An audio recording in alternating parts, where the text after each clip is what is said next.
करेंगे। सबसे पहले तो हम आप ही से बात करेंगे, क्या हाल चाल है? जो बिल वापस लिए गए हैं, क्या लगता है इससे कुछ फर्क पड़ेगा? इससे सर कोई फ़र्क नहीं पड़ेगा, क्योंकि हमारे 700 किसान तकरीबन शहीद हुए इसमें, और उनके साथ जो सलूक किया गया है वो आतंकवादियों जैसा सलूक किया गया है, और बहुत ने कुर्बानी दी है। तो उनको उनके साथ कैसे क्या सलूक किया जाएगा, उनको क्या मुआवजा दिया जाएगा? और उनके साथ में इतनी बर्बरता बरती गई है, और उनकी बगैर राय से, बगैर मशवरे से और बगैर हमारे किसान नेताओं से मिल के अपने वो बैठते हैं, जैसे कि रात में वो निकलते हैं, कहते हैं कि नोटबंदी, नोट 1000 का 500 का नोट बंद कर दिया गया। ऐसे ही वो रात में सोते सुबह उठते हैं, कहते हैं ये हमने बिल पास कर दिया है। तो ये कानून ऐसे नहीं बनते हैं कि हम सो कर उठें और जो हमारी समझ में आए वो हम जनता के लिए बोल दें। जनता सड़क पे आ जाएगी या मर जाएगी या कितना नुकसान होगा या उसका भविष्य खराब हो जाएगा, उससे नहीं मतलब। हम जो सरकार बनाते हैं अपने भविष्य के लिए बनाते हैं।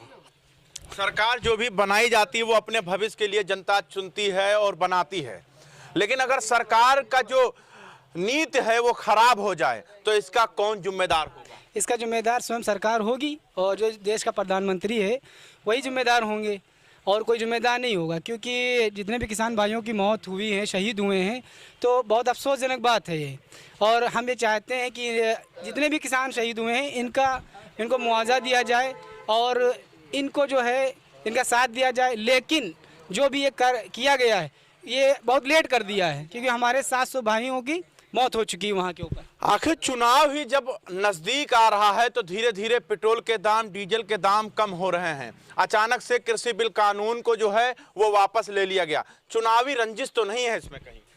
चुनावी रंजिश है, चुनावी रंजिश है। और ये जो है आज बढ़ाए रहे हैं, कल उनकी सरकार है फिर भी बढ़ाए रहे हैं, आज अगर घटाए रहे हैं। सही बात है। ये तो उतार चढ़ाव की बात हो गई, ये उतार चढ़ाव की बात हो गई। अब सीधा मुद्दे पर बात करेंगे कि क्या लगता है कि ये जो बिल वापस लेने की बात कही, इससे बीजेपी को कुछ फायदा होगा कि नहीं होगा? चाचा आपसे। फायदा कुछ ना हुई है इनका, बीजेपी के रहा सब चले जाए बिल्कुल, अब सब बिल्कुल हार जाए एकदम। हाँ, हार जाएंगे। कौन होगा उत्तर प्रदेश से जो टक्कर देगा बीजेपी को? MIM अकेले AIM संगठन मिला के यहाँ सब, संगठन मिला के यहाँ सब हुई है, तो पार्टी एकम सब मिले हैं, तब उनका हारी है सबका। आपको क्या लगता है कौन टक्कर देगा उत्तर प्रदेश में? अब उत्तर प्रदेश में इंशाअल्लाह ताला हमारी MIM पार्टी टक्कर देगी, और हमारे बारिस्टर असदुद्दीन साहब बहुत मेहनत कर रहे हैं और जनता भी बहुत मेहनत कर रही है, और तकरीबन हमारे साथ सभी वर्ग के लोग लगे जुटे हुए हैं। हमारे साथ में यादव भाई भी हैं, हमारे साथ में दलित समाज भी है, हमारे साथ में मुस्लिम समाज भी है, सारे समाज के लोग हमारे साथ में हैं। और अब सब लोग बता देंगे कि ये जो हमारे साथ खेला किया जा रहा है, हमको बेवकूफ़ बनाया जा रहा है। जनता अब जागरूक हो चुकी है, जनता बेवकूफ़ नहीं है।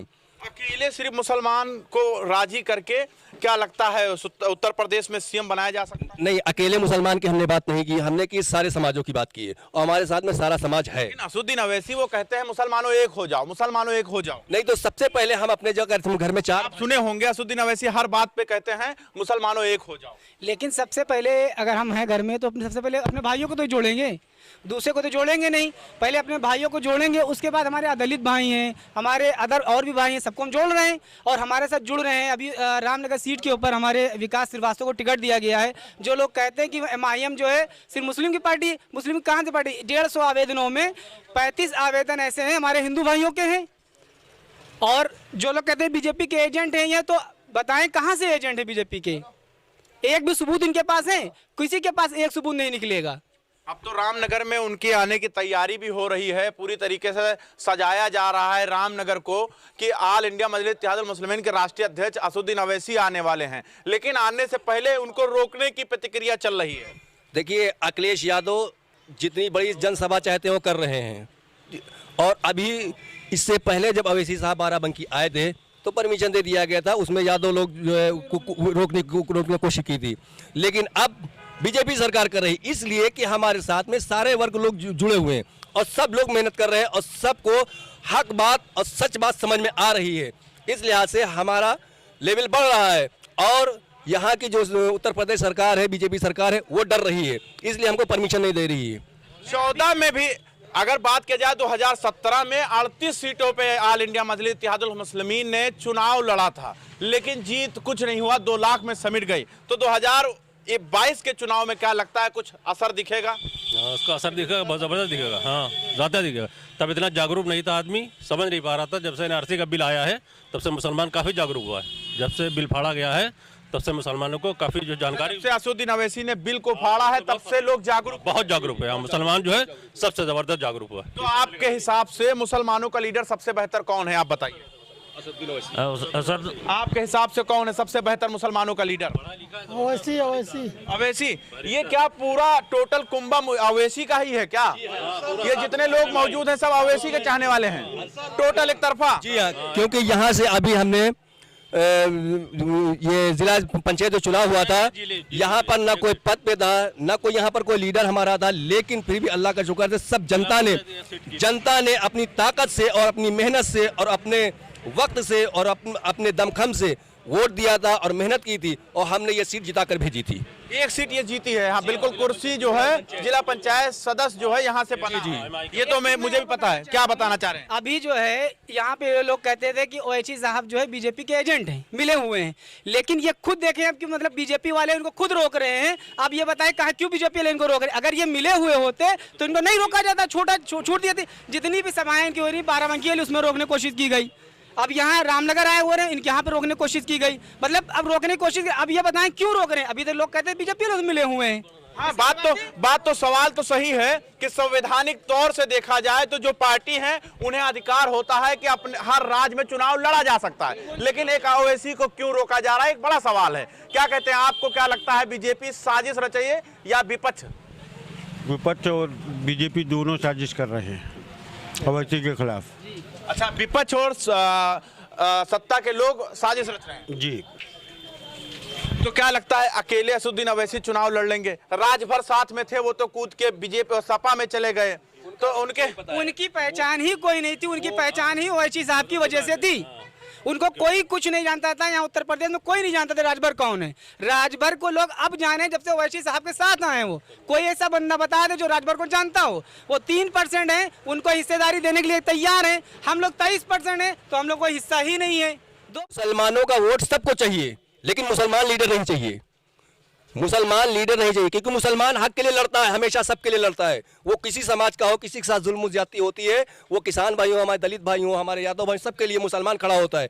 वो जुल्म ज्यादती नहीं बर्दाश्त करता, इसलिए वो चाहते हैं कि मुसलमान का वोट चाहिए। लेकिन इनका लीडर अगर हो जाएगा तो हर चीज में हस्तक्षेप करेगा। कहीं पर हम जुल्म करना चाहते हैं तो वहां पर मुसलमान जुल्म नहीं होने देगा, किसी समाज के साथ हो। और इसी बात के लिए हम लोग अवैसी साहब की पार्टी में हैं और उनको पसंद करते हैं, क्योंकि हम लोग हक और इंसाफ के साथ में हैं। लेकिन अगर देखा जाए तो अखिलेश यादव ने मुसलमानों के साथ कहीं पर जाति नहीं किया है। जाति नहीं की तो ये हमको बताइए, मुजफ्फरपुर में जो दंगा हुआ है किसकी वजह से हुआ है? इसका जिम्मेदार कौन है? सरकार किसकी थी? अखिलेश यादव की थी। और मुसलमानों ने बहुत मेहनत से और बहुत ताकत से, हम भी शामिल हैं, हमने भी वोट दिया, हमारे बाप दादाओं ने भी दिया है समाजवादी को। और समाजवादी को यहाँ पर लाके खड़ा करने वाले मुसलमानी समाज से ज्यादा मेहनत की है। लेकिन आज उसको क्या है, वो दंगे का शिकार हो रहे हैं, वो मॉब लिंचिंग का शिकार हो रहे हैं, लेकिन उसमें कोई आवाज नहीं उठाने वाला है। क्या अखिलेश यादव बोल नहीं सकते हैं? हमारे 50 मुसलमान भाइयों के साथ में मॉब लिंचिंग हो रही है, क्या आवाज नहीं उठा सकते हैं? उठाना चाहिए। लेकिन जैसे अगर कहीं पर कुछ होता है तो अखिलेश यादव तुरंत टीम गठित करके वहां पर भेज देते हैं कि जाइए देखिए क्या हुआ है उस परिवार के साथ। कहां पर भेजा है? हमको कोई सबूत चाहिए। कहां पर भेजा है? कानपुर में भेजा, पहलू खान के यहाँ भेजा, अखलाक के यहाँ भेजा। अखलाक की मॉब लिंचिंग किसके सरकार में हुई थी? अखिलेश यादव की सरकार में हुई थी। सबसे पहली मॉब लिंचिंग जो हुई थी वो अखिलेश की सरकार में हुई थी। कहां पर टीम गई है? किसको मुआवजा दिया गया है? किसको जेल कराई है? किसको सजा दिलाई है? आपको क्या लगता है कि असदुद्दीन अवैसी अकेले जो है उत्तर प्रदेश फतेह हासिल कर लेंगे? इंशाल्लाह ज़रूर हासिल करेंगे। पब्लिक का सपोर्ट रहा तो बिल्कुल हासिल करेंगे वो, और यहाँ की सरकार बनेंगे इंशाल्लाह जो है अवैसी की। हम लोग ये जितने लोग हैं सब अवैसी वाले हैं? आप मिल सकते हैं। कितने लोग हैं? हाथ उठाइए जरा, हम देखना चाहते हैं कितने लोग हैं। आप नहीं है क्या? अच्छा, आप भी हैं। तो यहाँ पर आप देख सकते हैं, कैमरामैन से कहेंगे कि चारों तरफ वो घुमा दें और दिखा दें कि यहाँ पर अवैसी के चाहने वाले कुछ ज्यादा है। यही वो कुर्सी कस्बा है जहां पर मैंने थोड़े दिन पहले जो है कवरेज किया था। तो यहाँ की जनता जो है वो अखिलेश यादव की गुण गा रही थी, लेकिन अब की जो हमने डिबेट किया तो यहाँ पर चारों तरफ असदुद्दीन अवैसी के चाहने वाले दिखने लगे हैं। जुड़े रहे और देखते रहे जनता का हिंद। कैमरामैन चांद के साथ मैं मोहम्मद ज़ैफ, लखनऊ।